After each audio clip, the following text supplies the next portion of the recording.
जगत में प्रत्येक व्यक्ति को किसी ना किसी प्रकार की निर्बलता अवश्य होती है। जैसे कोई बहुत तेजी से दौड़ नहीं पाता तो कोई अधिक भार नहीं उठा पाता, कोई असाध्य रोग से पीड़ित रहता है तो कोई पढ़े हुए पाठों को स्मरण में नहीं रख पाता। ऐसे अनेकों उदाहरण और भी हैं।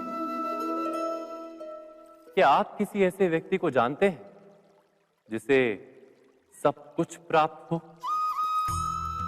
और हम जीवन की उस एक निर्बलता को जीवन का केंद्र मानकर जीते हैं? इस कारणवश हृदय में दुख और असंतोष रहता है सदा। निर्बलता मनुष्य को जन्म से अथवा संजोग से प्राप्त होती है, किंतु उस निर्बलता को मनुष्य का मन अपनी मर्यादा बना लेता है। किंतु कुछ व्यक्ति ऐसे भी होते हैं जो अपने पुरुषार्थ और श्रम से उस निर्बलता को पराजित कर देते हैं। क्या भेद है उनमें और अन्य लोगों में? क्या आपने कभी विचार किया है? सरल सा उत्तर है इसका। जो व्यक्ति निर्बलता से पराजित नहीं होता, जो पुरुषार्थ करने का साहस रखता है हृदय में, वो निर्बलता को पार कर जाता है।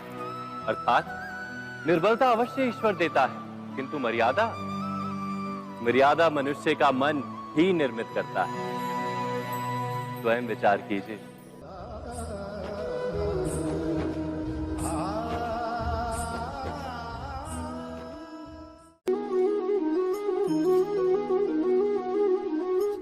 भविष्य का दूसरा नाम है संघर्ष।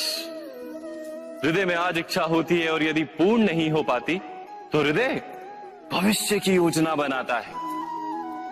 भविष्य में इच्छा पूर्ण होगी ऐसी कल्पना करता रहता है, किंतु जीवन ना तो भविष्य में है ना अतीत में। जीवन तो इस क्षण का नाम, अर्थात इस क्षण का अनुभव ही जीवन का अनुभव। पर हम ये जानते हुए भी इतना सा सत्य समझ नहीं पाते। या तो हम बीते हुए समय के स्मरणों को घेर कर बैठे रहते हैं, या फिर आने वाले समय के लिए हम योजनाएं बनाते रहते हैं और जीवन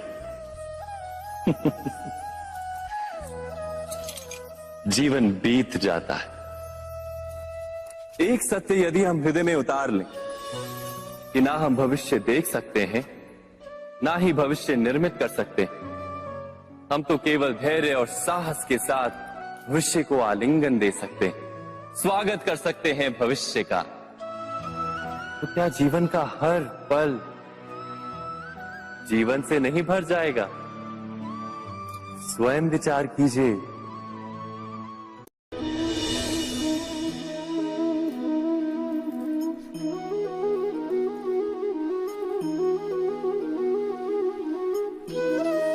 ज्ञान प्राप्ति सदा ही समर्पण से होती है, ये हम सब जानते हैं। किंतु समर्पण का वास्तविक महत्व क्या है? क्या हमने कभी विचार किया? मनुष्य का मन सदा ही ज्ञान प्राप्ति में विभिन्न बाधाओं को उत्पन्न करता है। कभी किसी अन्य विद्यार्थी से ईर्ष्या हो जाती है, कभी पढ़ाए हुए पाठों पर संदेह जन्मता है और कभी गुरु द्वारा दिया गया दंड मन को अहंकार से भर देता है। नहीं, क्या ऐसा नहीं होता? न जाने कैसे कैसे विचार मन को भटकाते हैं और मन की इसी अयोग्य स्थिति के कारण हम ज्ञान प्राप्त नहीं कर पाते। मन की योग्य स्थिति केवल समर्पण से निर्मित होती है। समर्पण मनुष्य के अहंकार का नाश करता है। ईर्ष्या, महत्वाकांक्षा आदि भावनाओं को दूर कर हृदय को शांत करता है और मन को एकाग्र करता है। वास्तव में ईश्वर की सृष्टि में ना ज्ञान की मर्यादा है, ना ज्ञानियों की। गुरु दत्तात्रेय ने तो गाय और श्वान से भी ज्ञान प्राप्त कर लिया था। अर्थात विषय ब्रह्म ज्ञान का हो या जीवन के ज्ञान का या गुरुकुल में प्राप्त होने वाले ज्ञान का, उसकी प्राप्ति के लिए गुरु से अधिक महत्व है उस गुरु के प्रति हमारा समर्पण।